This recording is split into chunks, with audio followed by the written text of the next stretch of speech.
So thank you for joining me today. I don't know if you saw the calendar, but we do these deep dives. I typically try to do them once a month. I think it's been a couple months since we've done one. And when we do the deep dives, if you've joined me before, they're kind of fun. Um, we've had people with over 30 years experience that have watched these deep dives, and we always tend to learn something new. And that is my goal, is that we learn something new. And so I call it a deep dive because we're going really into the forms in a way that no CE class ever does, no class with, the state's minimum elective courses. They never go into it as deep as we do. And one of the reasons we can go this deep is because as principal broker for the state, I see literally thousands of transactions a year. And so sometimes my agents call me and they have a problem. And I'm like, well, we need to talk to their broker. And they're like, the guy is the broker. I'm like, oh, okay. Right. But when you're a broker of an office of maybe 5 or 6 agents, the amount of, I guess, problems or challenges or new scenarios that you run into, when I've got 500 agents, your 1 month is equivalent to 500 months for the type of stuff that I see, right? And so when I do a deep dive, it's bringing in lots of experiences and lots of problems. Now, hopefully, we're all sitting there thinking, I hope this never happens to me. I don't think this will ever happen to me. But rather than just cross our fingers and hope, I think it's much better to be knowledgeable. And the value that we bring to the table as real estate agents, I think our primary value is an understanding of the forms. And in fact, our real estate agents, I've been an expert witness in court before, we have a better understanding of the forms than many attorneys do. And I've had attorneys ask me questions, and I've won arguments against attorneys in court because we understand this better than they do. Now, granted, if it's a real estate specific attorney and they're good at what they do, then yeah, they can be right there on par with us. But we're the experts. This is what we do day in and day out. And this is where a lot of our value comes from, is having a really good understanding of what's going on. And if we do things right, we're not only protecting our clients, which is our number one objective, but we also protect ourselves and we protect our brokerage, right? But when we're flying by the seat of our pants and we're not attending trainings, then all three of those are at risk. Our clients are at risk of getting sued. If they get sued, guaranteed you're going to get sued. And if you get sued, it's guaranteed I'm going to get sued. And so that's why I do these trainings. That's why I record these trainings, because it does provide a level of protection, not just for me as a broker, it provides it for you, but even for all of the agents that aren't attending this training. This provides protection for me, because when it goes to the Division of Real Estate or it goes to court, I can point to this and say, we do provide training. This agent voluntarily, because they're 1099, we can't force them to attend training, but they've chosen not to attend. They've chosen to put themselves at risk, and therefore the focus shifts off of us onto that agent. And so I applaud you guys for being here and taking your business seriously and the value that you provide to your clients. So what I wanted to talk to you about today is, let me pull up the right screen here, is buyer forms. Now, again, basic stuff, right? We've got the real estate purchase contract, buyer forms, and listing forms, and they're probably the three most basic forms to our practice. So when I do the deep dives, a lot of times I don't go into those obscure forms that we never use, because I see problems constantly happening because agents don't understand the basics. So that's what we're going to do a deep dive in today. So I'm going to share my screen with you.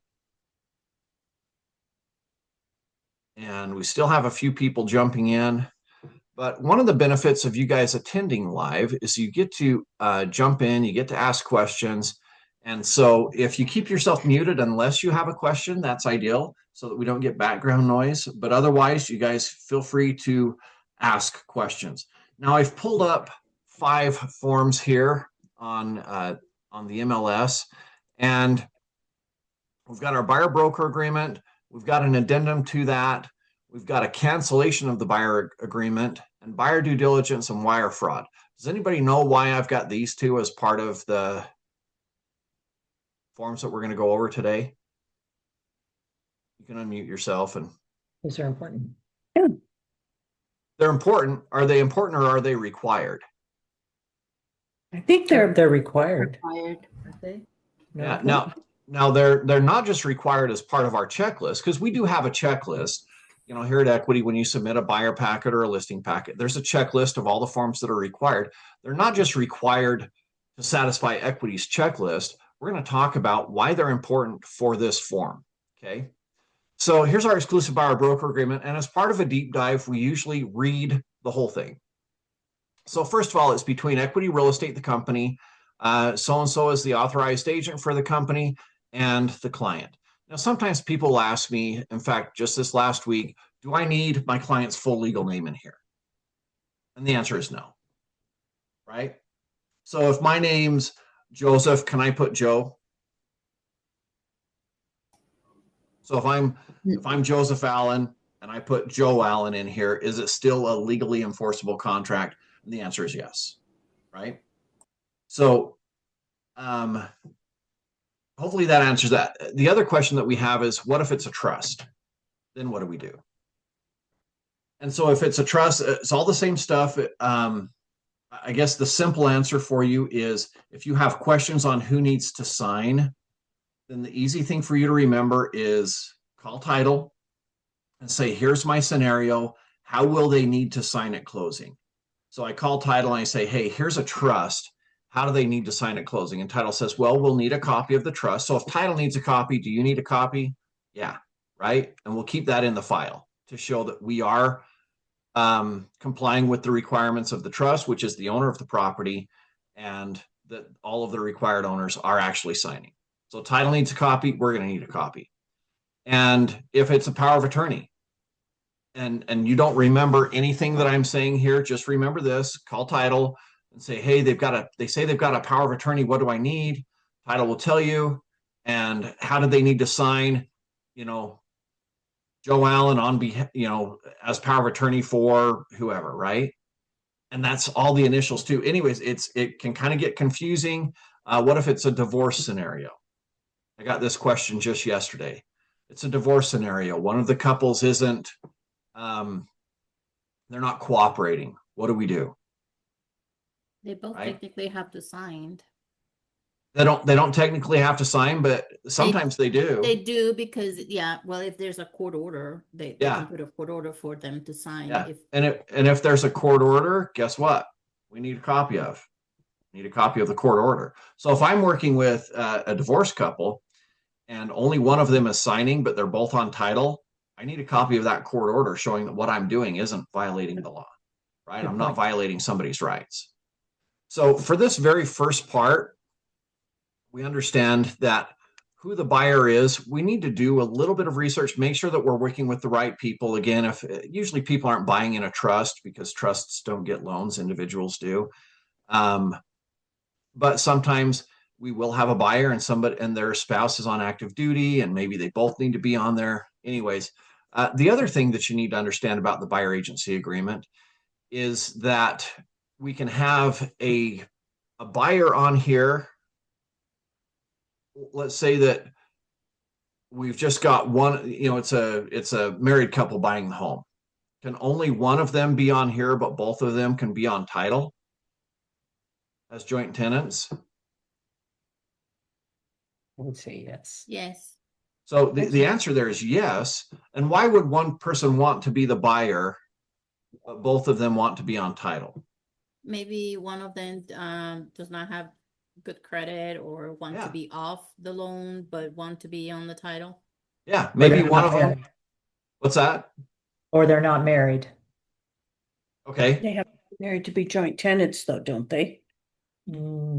Well, that's a if good we're answer. adding them on title as joint tenants, then probably, yeah, they would probably need to be. But here's the thing with I think what Sol said was exactly correct. Maybe one of them has no credit, they have bad credit. So one of them qualifies very well on credit and their income is sufficient, but they both want to be on title as joint tenants because if one of them passes away, then we don't want to have to go through probate, right? And if they're on joint tenants, then it's an automatic happening that the property is then that person's without having to fight legal battles while they're grieving, right? So that is something that we can do. We can have different people as buyers and different people on title, and that's something that you can arrange with the title company. However, if we have people on the loan, we need to have an agreement with them here. Okay. So if I've got an agreement with John Smith and both John and Jane Smith are on the loan, then I need to add Jane Smith as a buyer to this agreement too, because they're both a part of this purchase process. They both need to be on here. Does that make sense for this part of it? Any questions before I move on? If they're both on the loan, most lenders require that both be on the contract. Yeah. Yep. And that's why I'm saying that. Yeah. Okay. All right. So let's talk about the term of the agreement.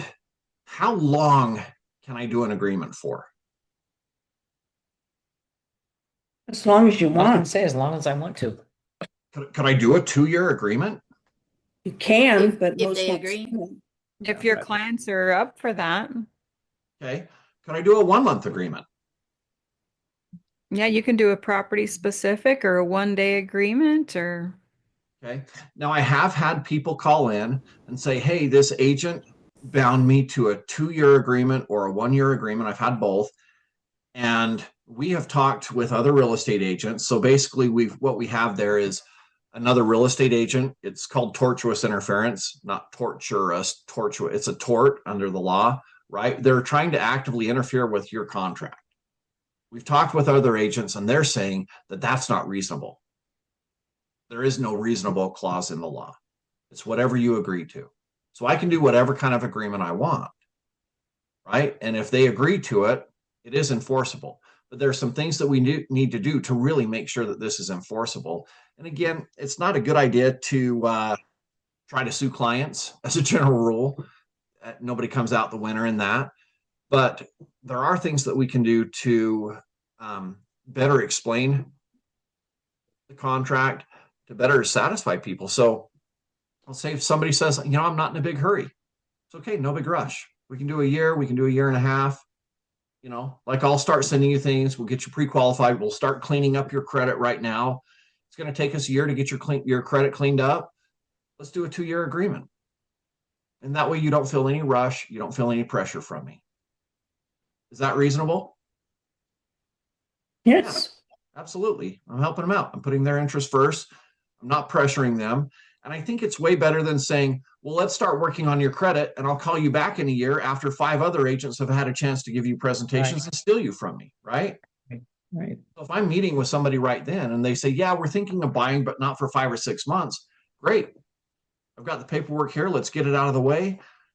In the intervening 5 or 6 months, we'll get you familiar with the market. I'll start sending you listings. We'll make sure that we're all approved with the lender, that we have all the skeletons out of our closets, financially speaking. We're going to be ready to go, right? So let's get this, we'll get this started here. I'm here, you're here, the form's here. Let's get it going, right? That is so much more preferable than saying, okay, well, I'll call you back in 6 months. Because every single person on here with more than a couple of years experience has done that in their past. And when they follow up with that person, their person like, oh yeah, we just closed on a home. You're like, what? Yeah. I thought you weren't even going to start looking, right? Has anybody had that experience? They followed up with somebody says they weren't ready. And when you follow up, they're like, oh yeah, we're already under contract or we just closed. We've had that experience. So you can't. Once. Yeah, you One have that time. experience once and then you're like, okay, I need to approach this differently, right? Because you don't want to keep making that mistake over and over again. So first of all, know that you can have a long duration of agreement and it could make sense in a lot of cases. And also you could do a really short one and that could make sense. My problem that I see happening on here a lot is that agents do not read, in which case they provide zero value. If you're not willing to read, I'm going to put it here. I'm being recorded. Get out of the business. Cancel your license, get out of the business. You're not providing anybody value. You're taking money from somebody with no value being provided. Okay. People are hiring us to know these forms. We should read them. And what happens is I click on this and I see the yellow highlighted and I'm like, boom, I'm going to click on the yellow highlight because I'm a trained monkey, right? Now, how long is my agreement effective for? 1 day. For today, I've got Yes. 6.5 hours, 6 hours and 40 minutes. Good luck, right? So again, don't just look for fill in the blanks. You should know the contract so that you know exactly what you're doing. But this exclusive buyer broker agreement is effective as of the date it is signed. That's down at the bottom. And it ends on this date. This isn't the start date. It even says right here, end date. And yet I see this all the time. And agents call me up and like, hey, we need to enforce this agreement. I'm like, dude, your agreement ended the day it was signed. We're not enforcing anything. Now, you guys need to know, I will have your back every time.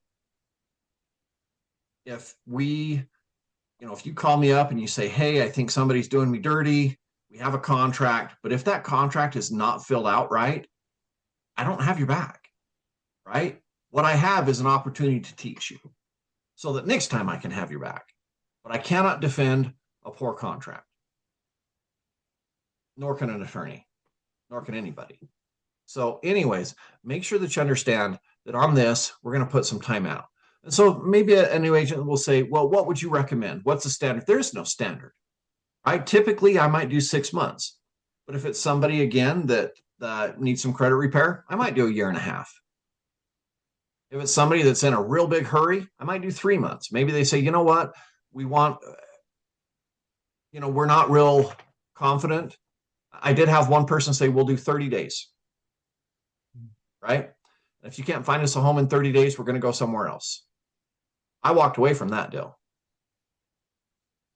Okay, because that's not reasonable. I know that I'm going to work really hard and we're going to go out on a lot of showings, but I'm probably not going to go under contract in 30 days. So I walked away from that one. And that's completely up to you on how you do that. All right. Properties, the locations, the company represents the buyer. Buyer hereby retains the company and the buyer's agent to locate and negotiate for the acquisition of a property located only within. Now, I could do this because is it possible for them to have multiple buyer agency agreements in place at the same time? Is it legal, first of all? You mean with the same agent? With different agents? I No. think they can. Well, yeah, they can. Yes, it's legal. Yeah, they could. So for example, let's say that I've got an agent that's looking in Park City and they think, you know what, we kind of like Park City, but we're not sure if we want to spend that kind of money. And if not, then we could be closer to our family in Box Elder County. Now, it's going to be difficult to find an agent that specializes in Park City and Box Elder County, right? And maybe, just maybe, we'd like to look down in St. George as well. Now, you could have one agent, and many of you, this is what I do, located within any county. That's what I do. Good point. Good Does point. my license allow me to do that? Represent anybody in any county? Sure, my Yes. license allows me to do that. Now, the Code of Ethics does have a little bit of play in here when I talk to agents, because the Code of Ethics does specifically say if I'm working outside an area of my expertise, then I should probably tell my clients. And typically that's talking like I'm doing commercial when I don't know commercial, right? And I could be getting into hot water because I really don't know what I'm doing there. But I tell agents sometimes, especially when we're talking about places like Cedar City, they have specific, we have some agents on here from down there. You guys have water issues down there that we don't have. Even Monica up in Box Elder, she's like, oh, we know water issues, not like they do down there, right? Your water issues are, hey, we've got Major. a farmer wanting to know if we can farm. Their water issues down there is we've got all these built buildings and we don't know if they have any water at all, right? We've got to buy the building, find water rights. It's different. And if you don't know what you're doing down there, I've seen one lawsuit come out of there where it was a tough one to defend. But their argument was this agent should have known that there were soil conditions. Now, the agent wasn't local to that area. All the local agents I talked to there, oh yeah, that area is known for it, right? So I do try to encourage you, don't operate outside your geographic area of expertise. We have a lot of great agents on here. So if Joanne's working with somebody in Box Elder County, I'd be like, yeah, give Monica a call. Right? Rachel's on here. She's licensed up in Idaho now.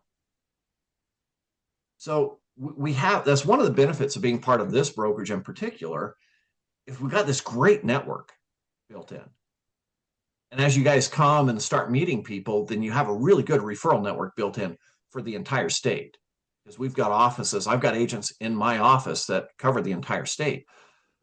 But I would highly encourage you, don't work outside your area of expertise, because there are things, there are pitfalls, there are snags.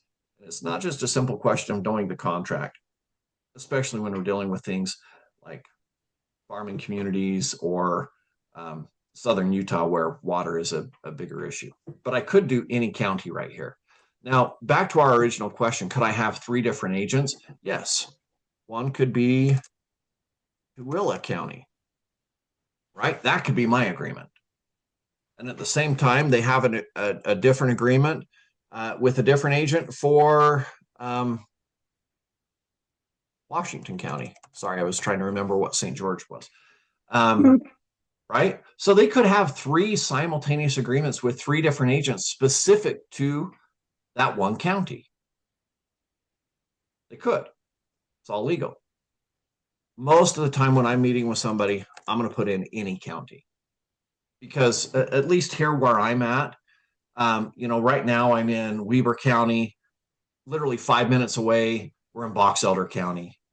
And, another 10 minutes away, I'm in Davis County. So it would be silly for me to just limit myself. Now I could, if I wanted to, I could come down here and say, you know what, this person has contacted me for this one specific property. They're not willing to sign an agreement to see everything. They don't want an exclusive person representing them. Maybe they've called me to see a specific home and they don't want somebody representing them for everything, but I'm unwilling to go and work for free. And not just unwilling, but because of the settlement agreement that happened last year, that went into force August of last year, I need to have an agreement in place before I go show somebody a property, right? And so I'm going to talk with them, and usually I'll do a Zoom call if it's somebody that I haven't met, and I'll say, okay, here's what we need to do, and I'll send you this agreement. And if they say, we don't want anything binding, I'll say, well, it's fair that if I'm showing you a home, that I would represent you in that home, right? Would you agree that that's fair? And if they say no thanks, then I don't show them the home, right? Now, if it's my own listing, then I need to. But otherwise, if they're just wanting a free tour guide, I'm not a free tour guide. That's somebody else. So I say to them, it's fair if I'm showing you these homes that you agree to work with me, and I can put in multiple properties in here if I wanted to do that, right? But I should have some form of agreement in place before I meet with buyers, before I show homes. Now, question. We've Go got ahead. 2 questions. Let's go with Sol first, and then I'll go to Joanne. So I just stepped up for just a minute, but if it isn't it better then to maybe put instead of the address, the county, just like you said, because let's say if they're just interested in one property, but you want to really provide a good service to them and say, maybe just within the county, because if that house doesn't work, then at least you have that cover, and then you can say, maybe that didn't work, but I could probably find you something better or something like along those lines. Yeah, absolutely. I think this is the best scenario for us providing good service, right? But if it's somebody that says, what, I don't want somebody representing me, I just want to see this home, okay, then I can do this and have it specific to this property. Joanne. Okay, in reference to a specific property, wouldn't that limited showing agreement be more appropriate than doing a full buyer broker agreement and less intimidating to the potential buyer? I don't love the limited showing agreement because there's nothing that says, like, I could go show them the home, and then that very afternoon, they could have a different agent write the offer for them. Yeah. Right? And so I'm still working for free, and I don't like that.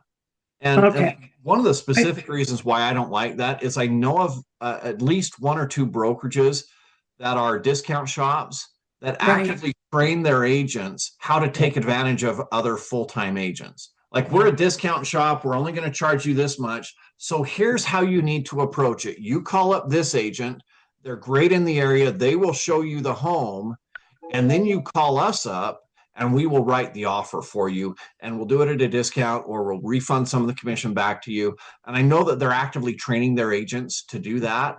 And I don't want to be the unwitting dupe that gets taken advantage of. So I don't love the showing forms for those reasons. Okay. But yes, you can use them. And and again, we're satisfying the requirement of that settlement agreement where it says we have to have some form of an agreement in place that details out compensation, what our duties are. And that showing agreement says, I'm going to show you the home, but I don't have any fiduciary duty to you. You know, you don't have any obligation to me. And so it satisfies the terms of the settlement agreement without really providing me with anything. And I do set myself up for the opportunity to work for free, right? Okay, because I had a client or potential client who refused to sign this agreement, the buyer broker agreement, even for the single property. They wanted me to show it to them. And yeah, so that's why I was wondering. And I walk away from them. Yeah. Is it Okay. okay to say it's against rules or is against the law to take you into a home without an agreement signed? It's not against the law. So let's But be it's very against the clear about rules. that. Yeah. It is against the settlement agreement. All right. Okay. Okay. And so you do set yourself up for some liability there. And so we just say, I'm sorry, I'm not allowed to do that. Okay. Here's my thing. If I need to, I tell people, I say, you know what? When I go to work, I have a family. I have an obligation when I show up at work that I act professional, that I do a great job for my people, and I've got an obligation for my family to bring home a paycheck at the end of the day. Because of that, I'm one of the best agents in this area. I take my job very seriously, but I don't work for free. Okay. If they say, well, we just want you to do this, whether it's a friend or a family member, those are typically the ones that abuse that the most. Right. Right. Right. But I say, this is how I do things. I do things the right way. I do them this time. I do them every time. If you're not willing to do things the right way, I'm not your agent. You need to find an agent that is bad. Okay. Or worse than me. And I will walk away, and I have walked away. Right. I had one where I had 5 showings lined up, had them all scheduled. And I said, let's just meet at the first property. And I need about 5 or 10 minutes to tell you how this all works before we go showing homes. We met at the first property. I showed them, and she said, I'm not willing to sign anything. I said, I'm not willing to show you homes without it.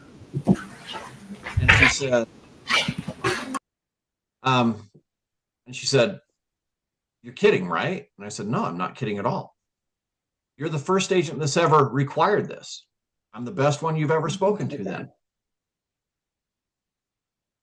And she says, well, what about these other showings today? I said, I'll call them and let them know that we've canceled. But she stuck firm to her ideal, which was, I will not sign an agency agreement. And I stuck firm to mine, which is, I don't work for free. And I walked away without opening a door for her. Did I feel bad? No, it gave me a hell of a great story that I can share for years and years and years. But here's the thing about people that are willing to make you work for free. So I want you to keep this in mind when you're walking away thinking, shoot, I'm walking away from a commission. I really need this money. Here's what you don't need in your life. You don't need a lawsuit. You don't need somebody willing to commit fraud. And so you put yourself in their shoes. What type of person would you be if you were willing, not just willing, but required people to work for free? Kind of a narcissistic attitude, isn't it? Isn't that the kind of person that says, you know what? Well, if it benefits me a little bit, I'll fudge my numbers. Well, if it benefits me a little bit, I'll lie and say that my agent told me I didn't need an inspection so that when this thing goes bad in the house and I need somebody to sue, you are saving yourself a world of hurt by walking away from those people that are willing to have you work for free. That's not normal mind thinking. Everybody on here can agree with that. Like, yeah, I would feel weird taking somebody out day after day, month after month, without an expectation of them being compensated. Not a normal thought process. So when you run into those people that insist on not signing, you're dodging a bullet. Okay.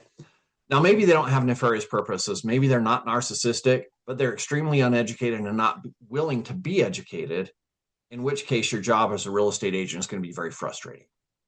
Now, let's go on with this. And let's check below. The buyer warrants that the buyer has not entered into a representation agreement with another brokerage. Okay. So they've only got one agent unless they check this. If they check this, then we say we do have other agreements for different properties, because they could have something with a different property. They could have something with a different county. And so they would put that out there right up front so that you know, okay, I don't just go show them homes in Park City because they have an agreement with a different agent there, right? So everything is up front. There's no misunderstandings. They know exactly what they're getting. I know exactly what I'm getting, and that's a perfect contract, right? Where everybody knows exactly what their expectations are. And then during the initial term of this agreement and any extensions thereof, the buyer agrees not to enter into another buyer-broker agreement with another real estate agent or brokerage that conflicts with this agreement.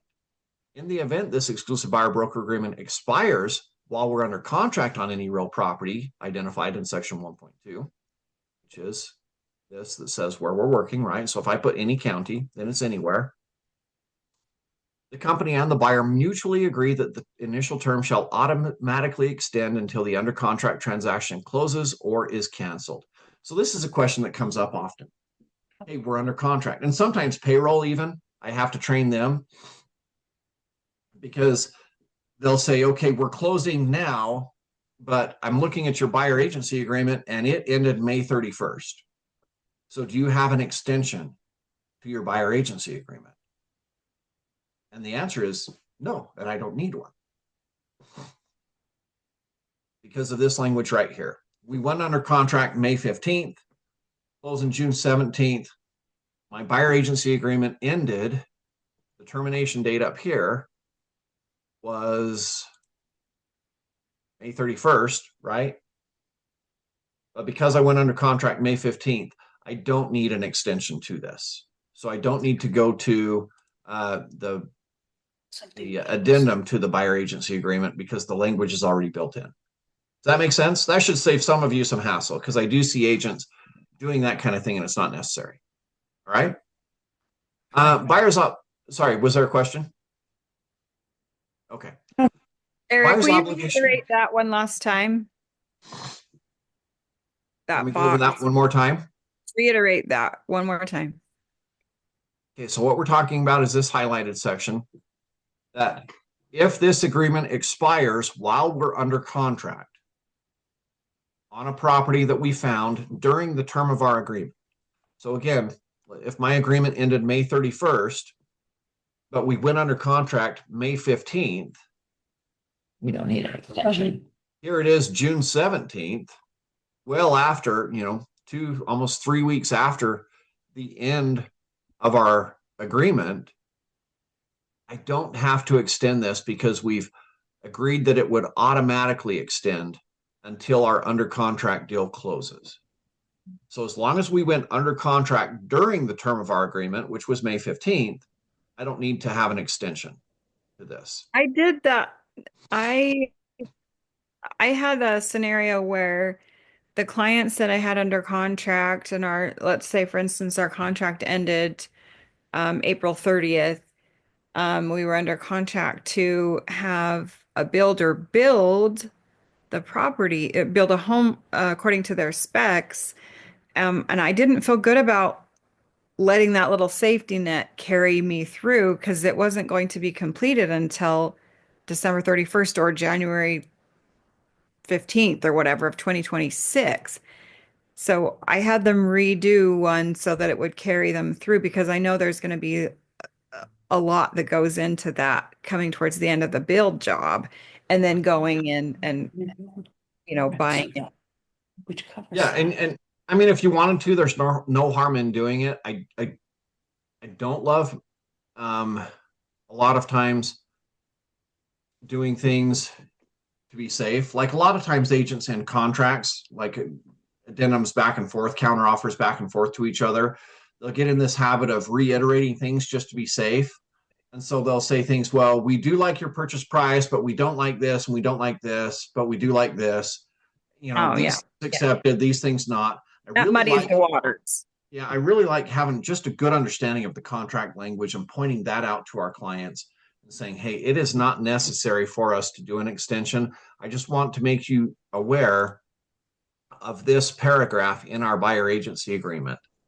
Okay. And maybe if I want to really protect myself, I send that message to them in .loop so that I've got a permanent record of it associated with that file, because all of the emails that we send in .loop are maintained there as a permanent record of part of that file. So that's great protection. Just say, hey, we're going under contract with this build job. It's probably not going to close for another 8 months, maybe another year.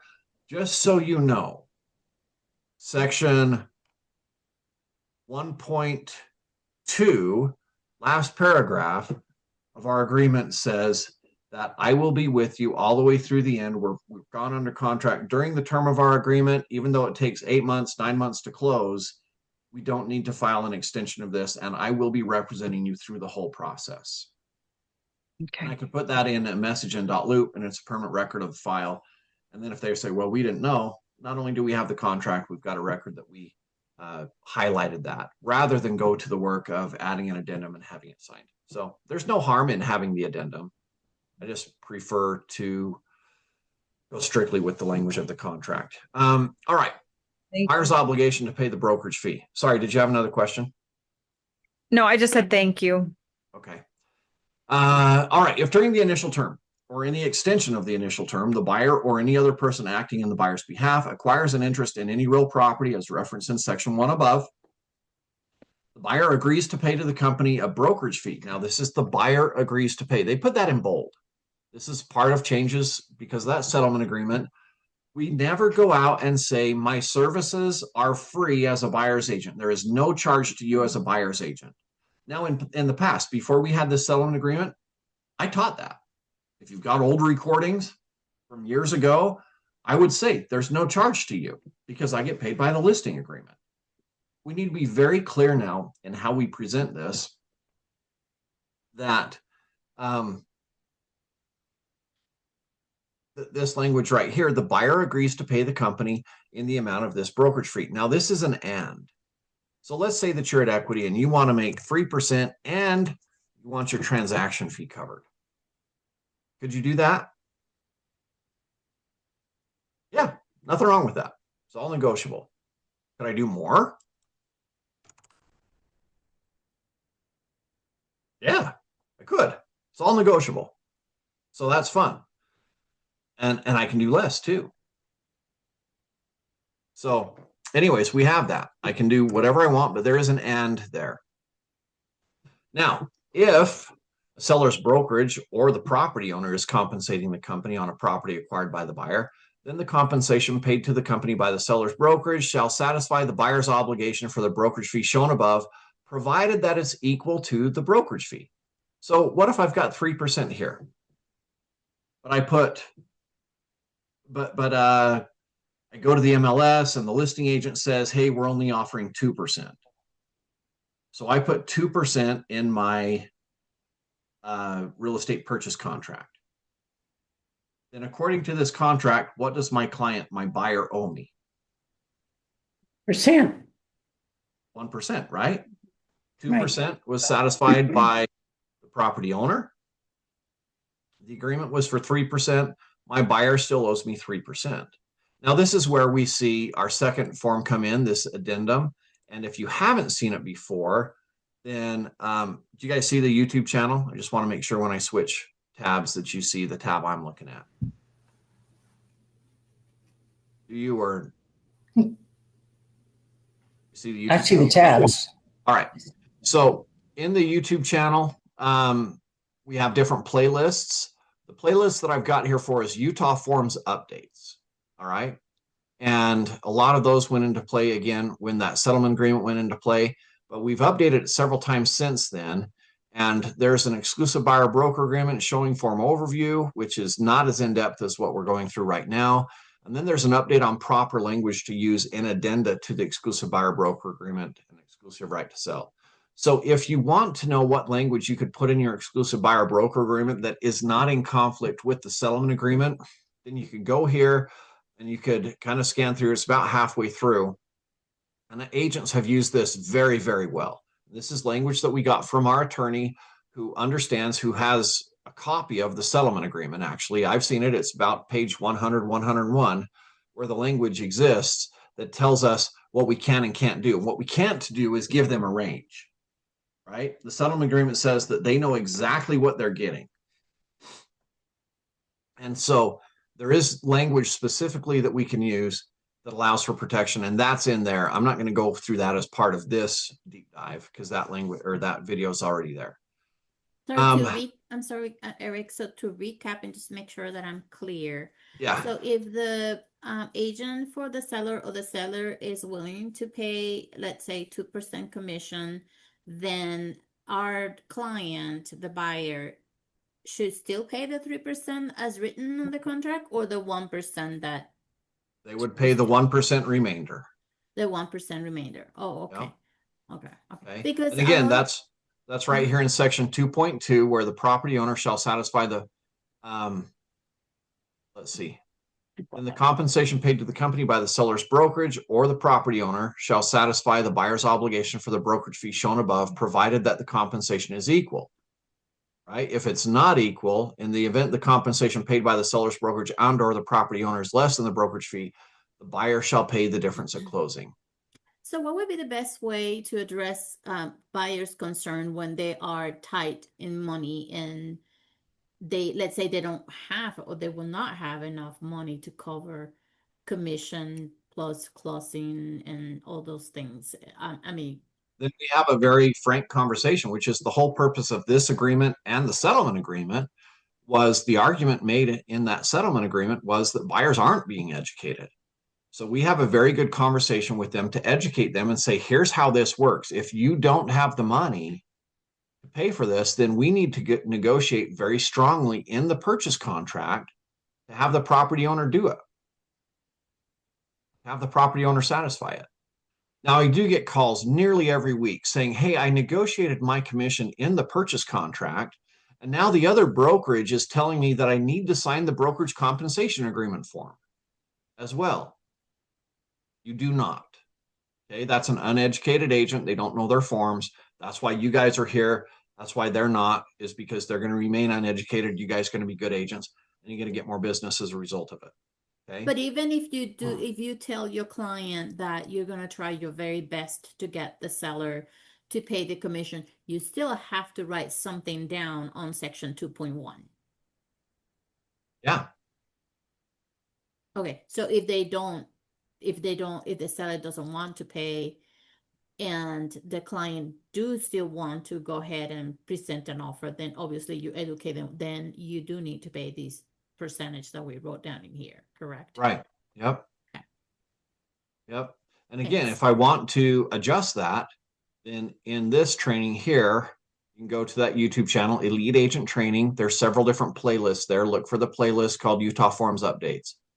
And there's specific language you can use to add an addendum that is compliant with the settlement agreement. Okay, so if you want to negotiate that down later on, then you can. Yeah. Now, it is important to know this. The company may not accept total compensation from any source that is greater than the brokerage fee. So let's say that I am not good at presenting my value. And so I go out there and I put 0 here. Well, the law says that and it's not the law, but again, I'm an uneducated agent, so I'm telling people random bullshit. The law says that I have to have this agreement in place. And so, but I put 0 here because I get paid by the listing agent. Guess what? I cannot accept more than 0. Yeah, but the listing agent said they're offering 3. You can offer me 1,000,000%. I can't accept it, Right, right? So right. because of this, I have some of my agents that are well educated. They'll come in and they'll put 4% in here because they know that there's builders out there, and they'll have this conversation with their clients saying, hey, because of this language right here, if we put 4% in here and you find a home that's with a builder that's offering that, we get to take full advantage of that offer. If we don't, then regardless of that builder offering the 4%, we're capped at 3%.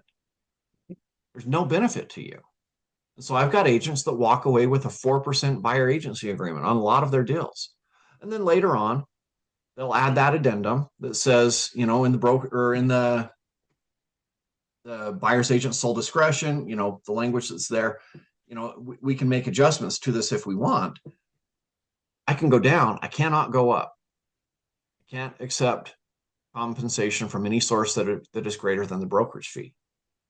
And recently, and I've been asking this of title companies, if you've been with me in some of the live classes that we've had where we've had title company teach, I've asked title companies, have you guys started asking for copies of the buyer agency agreement?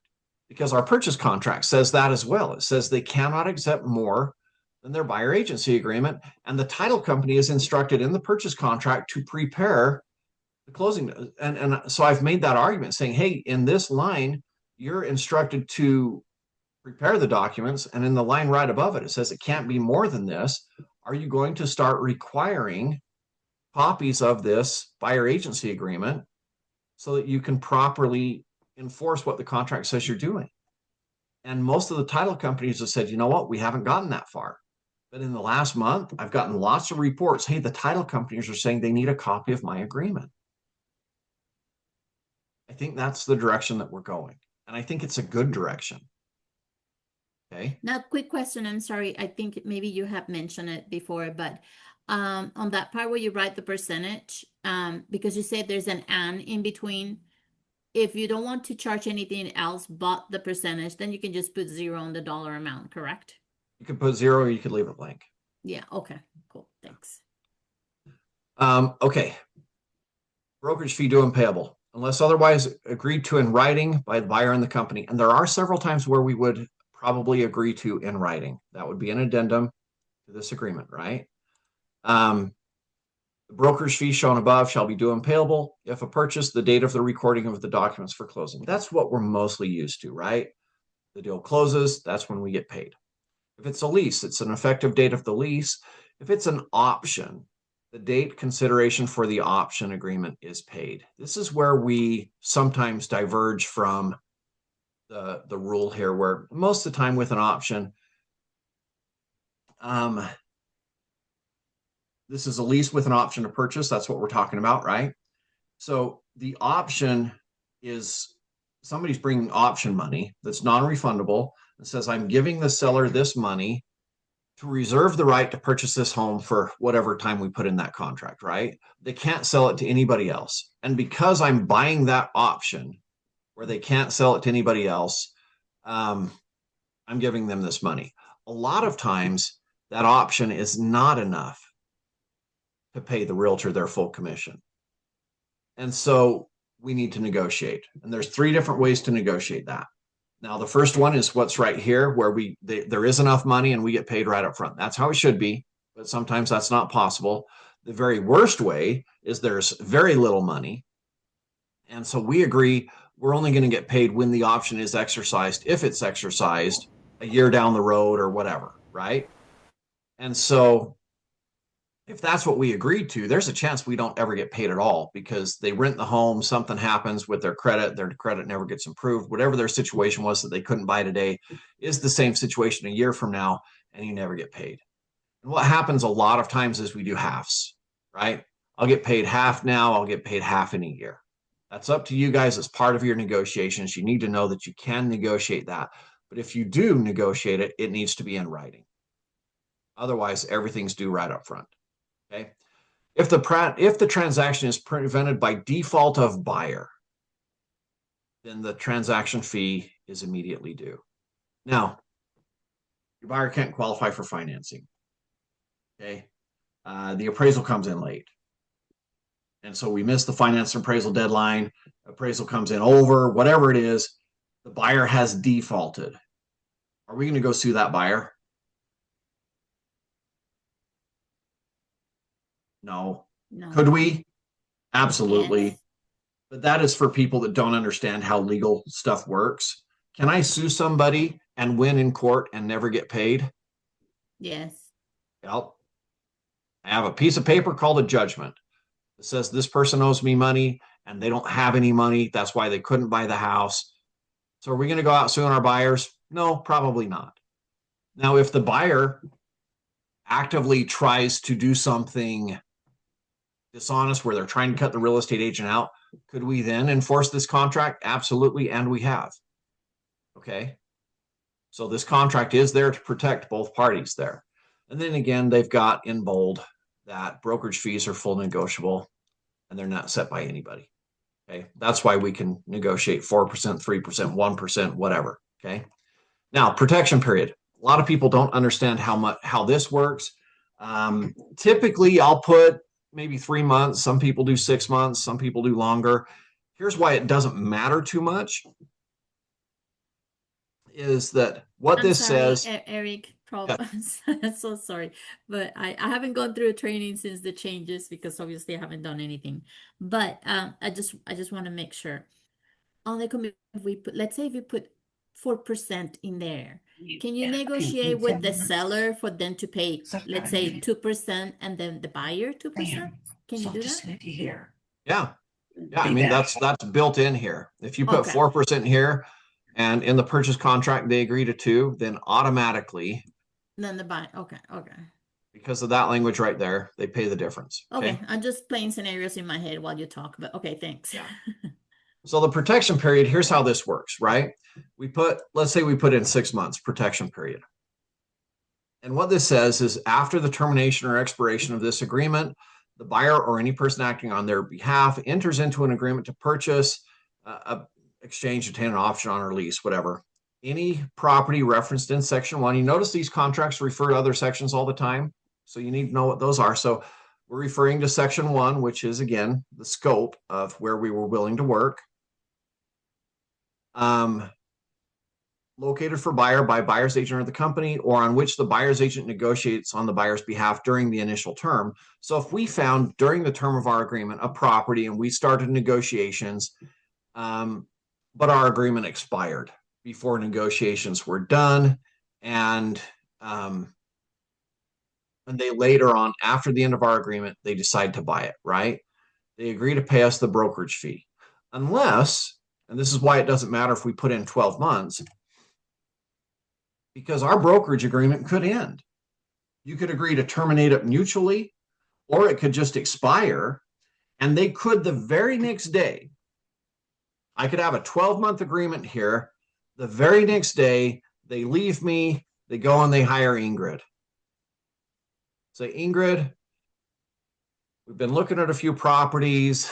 We don't really feel like Eric was the best. We want somebody new. And Ingrid says, okay.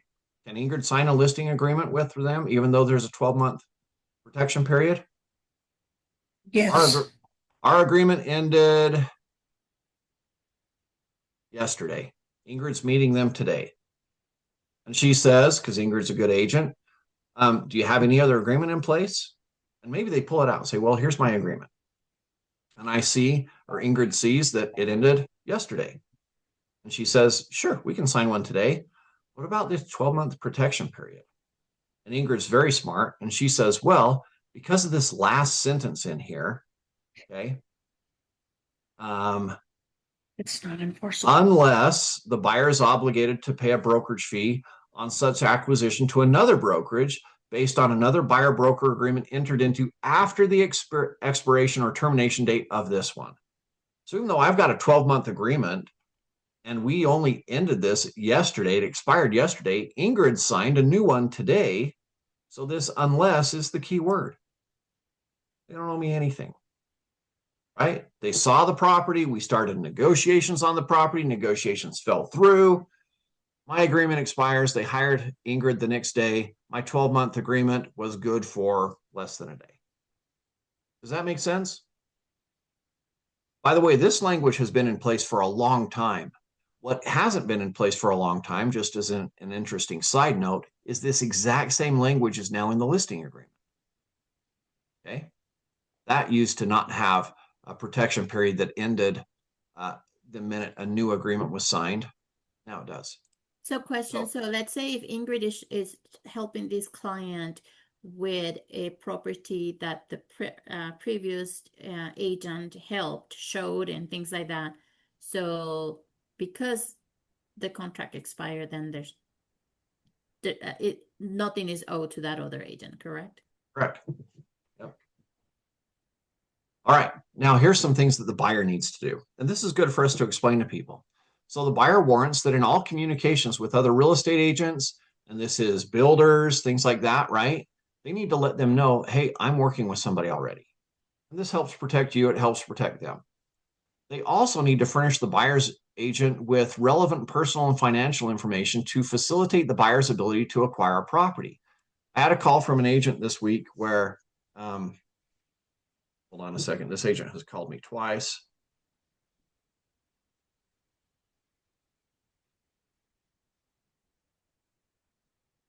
Need to text them that they should be on this training. So, had a call from a client where they refused to get pre-qualified. That's weird, right? But it happened. Well, with an understanding of this, we can go back to them and say, hey, this is what we need as part of our agreement. I can't go show you homes if we don't know that you're qualified. You have to provide me with this, and without this, I can't do my job, right? Now, the other thing the buyer agrees to do, exercise care and diligence in evaluating the physical and legal condition of the property. They hold harmless the company against any claims as a result of injuries. So they trip and fall on the property, they don't get to sue their buyer's agent. Upon signing of this exclusive buyer broker agreement, they personally review and sign the due diligence checklist and wire fraud alert disclosure. Now, at the start of my training today, I told you a story of an agent that said, I want to enforce my agreement. The buyer emailed me and said, hey, in my research, I found that these other forms were supposed to be included and they were not. Do I have something that's potentially unenforceable? Yeah. So I had a conversation with that agent and said, hey, did you have these things done? He said, no. I said, man, I think we need to release them. I don't have something that I can fight for you with. Because upon signing of this exclusive buyer broker agreement, they should have personally reviewed and signed buyer due diligence checklist and wire fraud alert disclosure. And he says, well, I thought the wire fraud alert disclosure, we only gave them at the end. That's when wire fraud happens, is the last week prior to closing.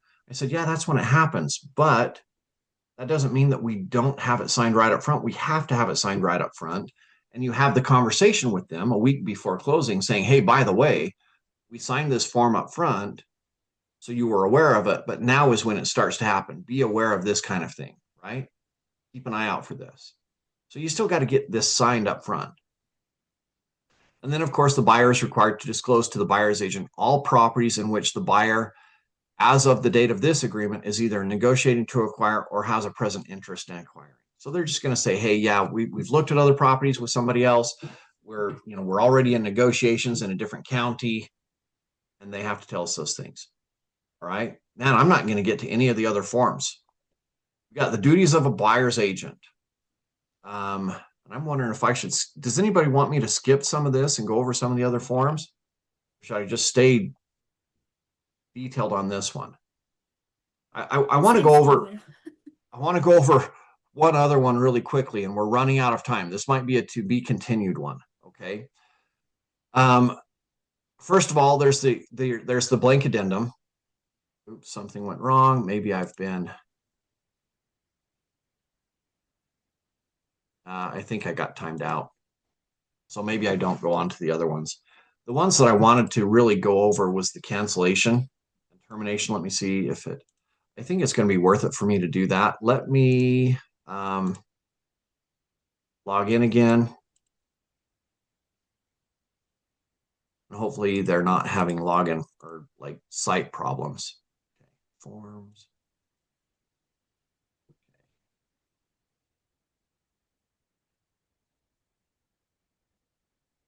All right, so we had the agency agreement, and then we had the termination that I wanted to do, that I wanted to look at. And then we had the wire fraud form and the due diligence ones pulled up as well. I don't need to go into those. I just wanted to make sure that you were aware that they are a part of this agreement and they need to be filled out as a part of this agreement. So when you send over a buyer agency agreement for them to sign, you should be including those other two forms as a part of the packet. Okay, they should all be signed right up front. Now let's go to this cancellation one. And if I have time, I can go back and finish some things. There are important things to understanding about this cancellation of the termination of the exclusive buyer broker agreement and agency disclosure. Now in here, if I go back to my YouTube channel and I go to, let's see, if I go to the playlists and I look at deep dives, I think I did a couple of deep dives on cancellations right here. It's a few years ago. We might need to do another one soon, but how you cancel a contract is very important. You have to do it the right way. If you make mistakes, again, you've jeopardized yourself, your clients, and potentially the brokerage as well. So when we're canceling this, we need to, first of all, we're referencing, again, it was an agreement signed between the company, the buyer, and the date that the agreement was signed, right? And then the mutual termination is important. I do occasionally see, and in fact, earlier on in my career, when I didn't understand this, I would talk about firing a client. Have you ever seen a Facebook post or a social media post where an agent says, all right, I finally fired a client, right? So liberating, this person was toxic, whatever. Can you fire a client?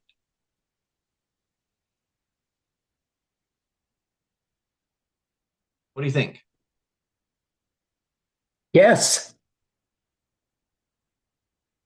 Who said that? Marilyn. Okay. The answer is, well, can they fire you?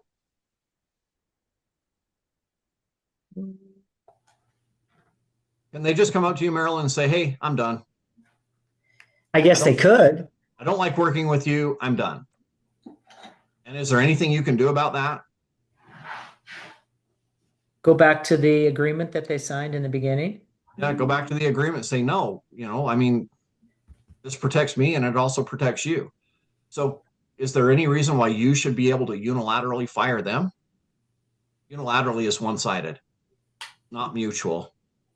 And the answer is no, you can't. No, it's unilateral. And this is one of those weird ones where, again, just probably due to the nature of my position being over a lot of people, we actually had an agent fire a client and was sued as a result of it. And the buyer said, you're not firing me.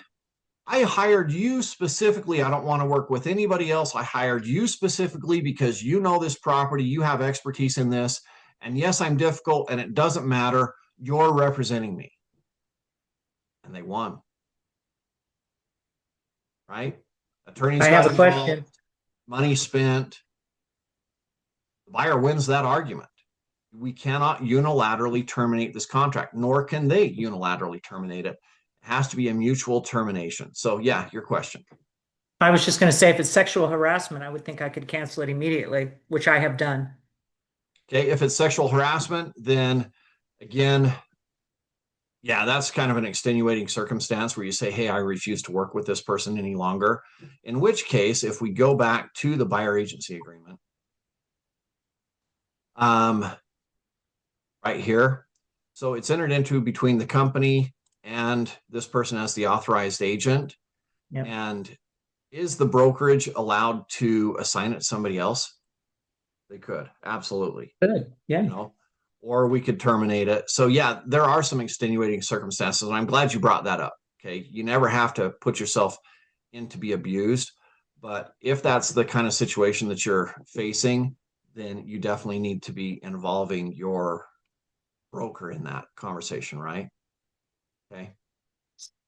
Gary, Yes. No, I was just going to say, I was just going to share my conversation. I don't need to do that in this class. Go ahead. Okay. Let's see here.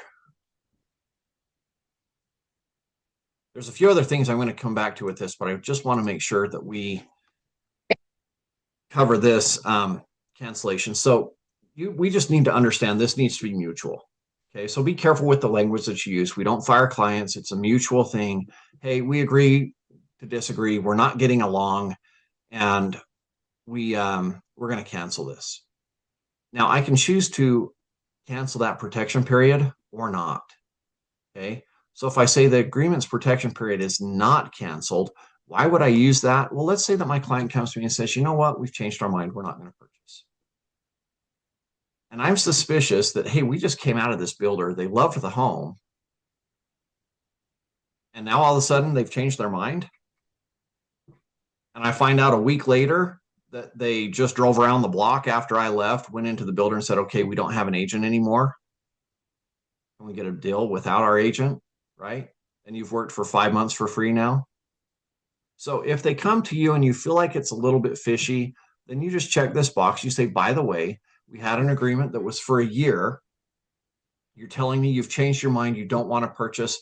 I'm fine with that. I'll let you out of the agreement, but we still have this protection period in place. And so if you change your mind again and decide to look at homes, I'm still your agent, right? Like anything that I showed you on, if you decide to buy anything that I've shown you during the term of our agreement already, I'm still due this compensation. So you have that conversation with them and they're like, well, truth is we just wanted to, get these upgrades from the builder. And they said they couldn't do that and afford to pay your commission at the same time. Right? That's a real life scenario that I've seen before, where a client tried to fire their agent last minute because they could get a builder upgrade. And the builder told them if they didn't have an agent, they could do that. Right? So again, that can be solved by having this conversation. Yes, I agree to cancel this. However, you do need to know that if you buy anything that I've shown you, this builder or anything like that, then I'm still due this commission. And that's when they go, oh, well, okay, here's the real story, right? But that comes out as a result of your conversation here. So whenever you're doing a cancellation, make sure with all of these forms, all of these things are talking points that can help you have a good conversation that educates them about the expectations you have of them and what they have of you. Now, let's say that you've worked really hard for 5 or 6 months. You spent a lot of time. They want out of their contract. Can they pay you? They didn't buy a house. Can they pay you? And if so, how? What do you think? Hey, we've looked for 5 months. We've changed our mind. We don't want to buy a home. We realize how much time you spent with us. We still want to compensate for your time. We'd like to give you $1,000. You put it there on number 3. Okay. And can they just write me a check? It's my brother. I've been showing my brother home for 5 months. He changed his mind. Can he just write me a check for $1,000? No, it goes to the broker Yeah. and then it gets Ask- dispersed. Is that because your broker's greedy and No. wants a piece of the No. pie? Yes. No. No. Why are they paying the company, not you, the agent? Because the broker gets all of the compensation. Okay. Broker gets the compensation. So we're doing it for $1,000. And why is that? Is that because we're greedy? Equity's greedy? What is it? Why do we have to pay the company? Why can't they pay you directly? Because you represent the company, you work for the company. You're an Yeah, but- agent for the company too. Is it company policy though? That's what I'm trying to. I don't think it's company policy. I think that I cannot work without a broker. If I was a broker, yeah, but I'm not a broker, so I would think yes. Even if you were a broker, it still has to go to the company. They can't, like if I'm doing it, somebody can't write me a check directly. Has Right, to it go, goes to equity. Because has to go through equity because it's state law. Did y'all know that? Nope, This I is didn't. this is a matter of state law. It's not a matter of equity policy or anything like that. An agent who is getting paid for the scope of work of a licensed agent, which when you're opening homes, showing homes, you can only do that stuff as a licensed agent. You only have access to lock boxes because you're a licensed agent. So because the work that you performed was in the scope of your duties that you can only do because you're licensed, then you can only be compensated through the company. So it's your mom. She wants to tell you things. Sorry, mom, I can't take a check directly. You have to pay the company. What do we take of that? Does anybody know? Transaction fee? Okay. So if it's $1,000, does equity take 600 of it? That would be my guess. Okay. Now equity, again, our name is based off of not home equity. It's based, the idea is, it's the base off of the idea of being just and fair, treating people equitably, right? That's what our name is based off of. I don't know if you knew that, but I've been around since the company was started. That's what it's based off of. The idea of treating people fairly. Does it seem fair if there's no file that we take $600? And the answer is no, it doesn't, right? Now, we also have payroll costs. Payroll is not free. Okay, there's people that we're paying, there's services that cost us money. So what we do is we take $150, that covers our hard expenses. And so you would get, in this case, if you settled for $1,000, you would get $850. That is company policy, right? The law says that you have to pay the company, or your client has to pay the company. They can't pay you directly. Company policy says, if I don't have a file associated with it, then we don't have liability for that closing. There's a lot of things that we don't have. So we're just going to worry about covering our hard costs. We're going to charge you $150. You get the rest.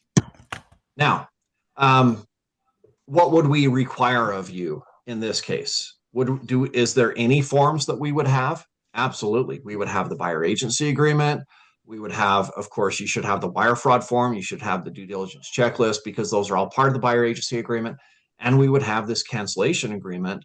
And that's what we would have in the loop. We've satisfied the requirements under the law for having copies of everything, and then we can pay you out. So you wouldn't have to have that full checklist, because obviously a lot of it doesn't apply, but we still need to have documentation of everything.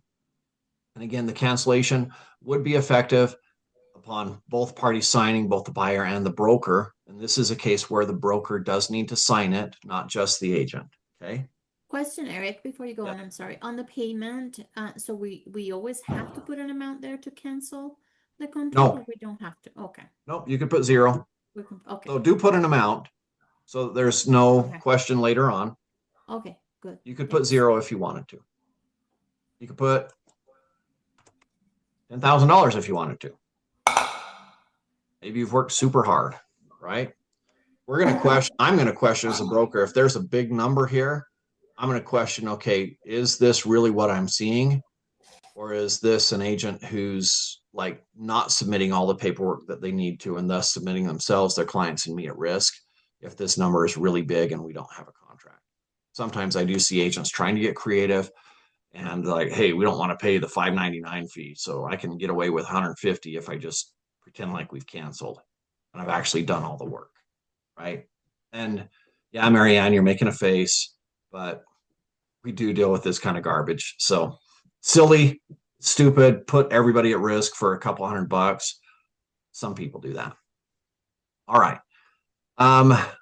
Because of time and because we are recording this, we only got, see, this is what I love about a deep dive. Did anybody learn anything new here? I did. Yes. Okay. And we've got a lot of experience on here, right? There's a lot of agents with a lot of experience. We always learn something new, and we made it halfway through one of the very most basic documents that we have. This is why I like the deep dives. It's why I like you guys joining me. Maybe someday we can go in and cover this other half. I think we covered some of the most important parts of this. But there are some other things that are pretty important in the last part of this agreement. One of the takeaways for you, just because I'm ending this now, stop sharing. One of the takeaways that I want you guys to have is, you know what, the language is important. And in one of my other trainings, I encourage my agents to constantly be sharpening the saw. A brand new agent, I think they should be studying forms for 30 minutes a day, maybe an hour a day. where you just pull up all of those list of forms available to you in the MLS or in .loop. You pull up those list of forms, you read the name of the form and say, you know, I don't know what this form is. I'm not sure what it's talking about. Until you get to the point where you see the name of the form and you can picture that form with all of the details. This is the tool I would use for this. This is my Phillips screwdriver. This is my flathead. This is my wrench. This is my, you know, like you've got a great big toolbox, and most agents aren't even very familiar with the hammer, right?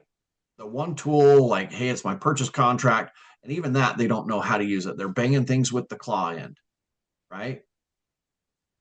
So you guys be experts of the tools that are in your toolbox. And I would encourage you, if you're an experienced agent, you've been around for a long time, set aside 30 minutes a week to just go in and sharpen the saw. Do what we've done today, where you go in and you read the details of the contract. Every single time I come away with, like, even when I'm doing the trainings, like, I'll be honest with you, when I had that agent call me and say, hey, I've got a client that's refusing to get pre-qualified, it didn't automatically jump into my mind, hey, there's this part of the buyer agency agreement where they say they're going to furnish you with all of the information you need so that financially, you know, they can do this. That's a required part of your buyer agency agreement. I didn't know that offhand, right? So every time I get in here and I do these deep dives with you, I learn something new as well, because I'm refreshing things. These little details, they do matter. They help us be better at our jobs. They help us provide value. So I'm going to go ahead and end the recording here. And I want to thank you guys for joining me today and for taking your business seriously, investing in yourself and investing in your clients. And you can go out and you can create social media content based off this and say, hey, you guys, we just had a great training. Advertise to the world that you guys are investing in yourself and in your clients, and that makes you more valuable.